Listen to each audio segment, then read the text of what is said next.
Hi ಸ್ನೇಹಿತರೆ, welcome back to my channel. ಹೇಗಿದ್ದೀರಾ? ಚೆನ್ನಾಗಿದ್ದೀರಾ ಅಂತ ಭಾವಿಸ್ತೀವಿ. ನಾವು ಕೂಡ ಚೆನ್ನಾಗಿದ್ದೀವಿ.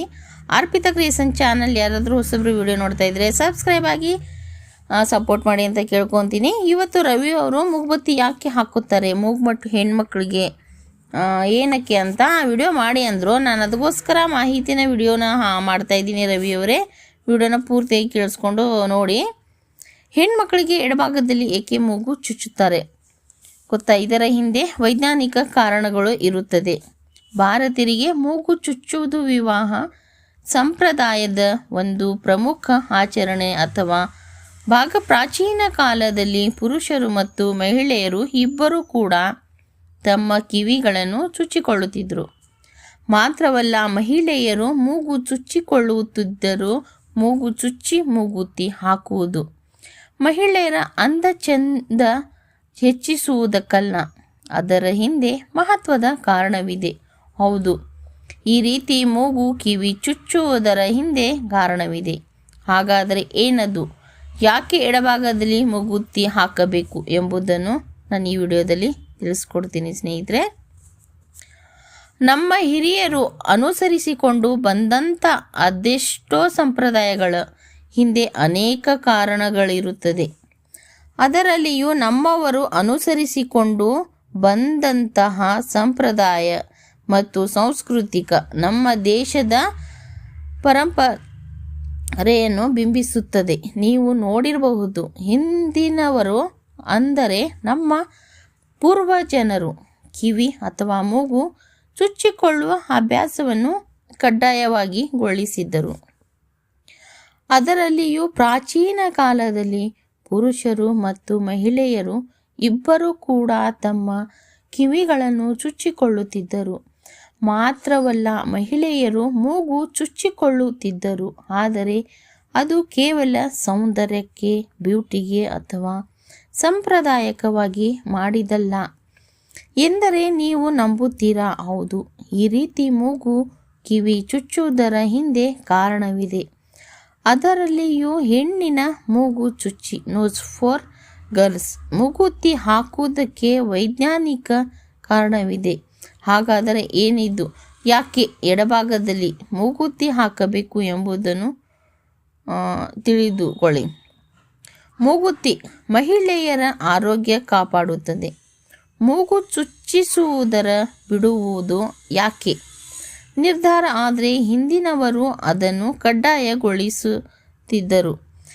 ಕೆಲವು ಜನಾಂಗದಲ್ಲಿ ಮೂಗು ಚುಚ್ಚಿಕೊಳ್ಳದಿದ್ದರೂ ಹೆಣ್ಣು ಮಕ್ಕಳಿಗೆ ಮದುವೆಯನ್ನು ನಿಷೇಧಿಸಲಾಗಿತ್ತು.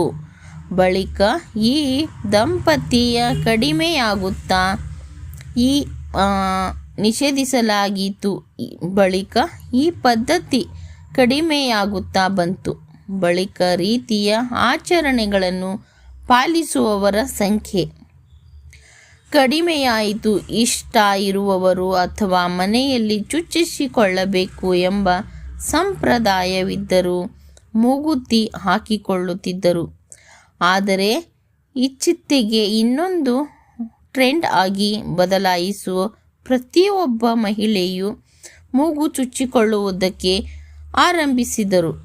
ಕೆಲವರಂತೂ ಸಿನಿಮಾಗಳನ್ನು ನೋಡಿ ಪ್ರೇರಿತರಾಗಿ ಮೂಗಿನ ಎರಡೂ ಕಡೆ ಮೂಗುತಿ ಹಾಕುವುದಕ್ಕೆ ಆರಂಭ ಮಾಡಿದರು. ಅಲಂಕಾರಿಕ ದೃಷ್ಟಿಕೋನದಿಂದ ನೋಡುವುದಾದರೆ ಇದು ಹೆಣ್ಣಿನ ಸೌಂದರ್ಯವನ್ನು ಹಿಮ್ಮಡಿಗೊಳಿಸುವುದರಲ್ಲಿ ಸಂಶಯವಿಲ್ಲ. ಆದರೆ ಇದು ಅಂದ ಹೆಚ್ಚಿಸುವುದಕ್ಕೆ ಮಾತ್ರವಲ್ಲ, ಬದಲಾಗಿ ಈ ಆರಂಭಣಗಳನ್ನು ಮಹಿಳೆಯರು ಆರೋಗ್ಯ ಕಾಪಾಡುತ್ತದೆ. ಮೂಗು ಚುಚ್ಚುವುದರಿಂದ ಸಿಗುತ್ತೆ ಆರೋಗ್ಯ ಪ್ರಯೋಜನ. ಕೆಲವು ಕಡೆಗಳಲ್ಲಿ ಮದುವೆಯಾದ ಹೆಂಗಸರು ಇದನ್ನು ಕಡ್ಡಾಯವಾಗಿ ಹಾಕಿಕೊಳ್ಳಬೇಕು. ಇನ್ನೊಂದು ವಿವಾಹಿತರ ಸಂಕೇತ. ಅದಲ್ಲದೆ ಮೂಗುತಿ ಧರಿಸುವುದು ಶುಭವೆಂದು ಪರಿಗಣಿಸಲಾಗುತ್ತದೆ. ಕೆಲವು ನಂಬಿಕೆಗಳ ಪ್ರಕಾರ ಮೂಗು ಚುಚ್ಚುವುದು ಪಾರ್ವತಿ ದೇವಿಯ ಗೌರವಿಸುವ ಒಂದು ಮಾರ್ಗವಾಗಿದೆ. ಇದನ್ನು 16 ಅಲಂಕಾರಗಳಲ್ಲಿ ಒಂದು ಎಂದು ಪರಿಗಣಿಸಲಾಗಿದೆ. ಒಂದು ಅಥವಾ ಮೂಗು ಅಥವಾ ಕಿವಿಗಳನ್ನು ಚುಚ್ಚಿಕೊಳ್ಳುವುದನ್ನು ಅಲಂಕಾರದ ಒಂದು ರೂಪವೆಂದು ನಾವು ಪರಿಗಣಿಸಬಹುದು. ಆದರೆ ಅದರ ಹಿಂದೆ ವೈಜ್ಞಾನಿಕ ಕಾರಣವಿದೆ. ವಾಸ್ತವವಾಗಿ ಮೂಗು ಚುಚ್ಚುವುದರಿಂದ ಮಹಿಳೆಯರಿಗೆ ಮುಟ್ಟಿನ ನೋವಿನಿಂದ ಪರಿಹಾರ ಸಿಗುತ್ತದೆ ಎಂದು ವೇದಗಳು ಮತ್ತು ಧರ್ಮಗ್ರಂಥಗಳಲ್ಲಿ ಬರೆಯಲಾಗಿದೆ. ಹೆಚ್ಚುವರಿಯಾಗಿ ಹೆರಿಗೆಯ ಸಮಯದಲ್ಲಿ ಮಗುವಿಗೆ ಜನ್ಮ ನೀಡುವುದು ಸಹ ತುಂಬ ಸುಲಭವಾಗುತ್ತದೆ. ಅದು ಆ ನೋವನ್ನು ಕಡಿಮೆ ಮಾಡುತ್ತದೆ ಎಂದು ಹೇಳಲಾಗುತ್ತದೆ. ಈ ಬಗ್ಗೆ ನಡೆದ ಕೆಲವು ಕೂಡ ಇದಕ್ಕೆ ಪೂರಕರವಾಗಿ ಮಾತ್ರವಲ್ಲ, ಇದು ಮೈಗ್ರೇನ್ ನೋವಿನಿಂದ ಕೂಡ ಪರಿಹಾರ ನೀಡುತ್ತದೆ.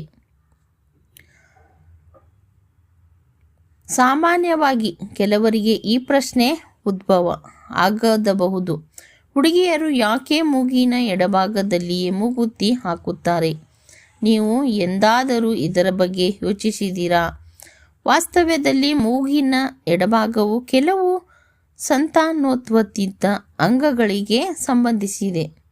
ಈ ಭಾಗದಲ್ಲಿ ಚುಚ್ಚುವುದರಿಂದ ಹೆರಿಗೆ ನೋವು ಗಮನಾರ್ಹವಾಗಿ ಕಡಿಮೆಯಾಗುತ್ತದೆ ಎಂದು ಹೇಳಲಾಗುತ್ತದೆ. ಎಡಭಾಗದಲ್ಲಿಯೇ ಚುಚ್ಚುವುದರಿಂದ ಅಧಿಕ ರಕ್ತ ದೋಚದಂತಹದ ಸಮಸ್ಯೆಗಳಿಂದ ಪರಿಹಾರ ಸಿಗುತ್ತದೆ ಎಂದು ಕೆಲವರು ಹೇಳುತ್ತಾರೆ. ಮೂಗು ಅಥವಾ ಕಿವಿಗಳನ್ನು ಬಾಲ್ಯದಿಂದ ಪ್ರೌಢಾವಸ್ಥೆಯವರೆಗೆ ಯಾವುದೇ ವಯಸ್ಸಿನಲ್ಲಿಯೂ ಚುಚ್ಚಬಹುದು. ಇದು ದೇಹದ ಮೇಲೆ ಯಾವುದೇ ನಕಾರಾತ್ಮಕ ಪರಿಣಾಮ ಬೀರುವುದಿಲ್ಲ.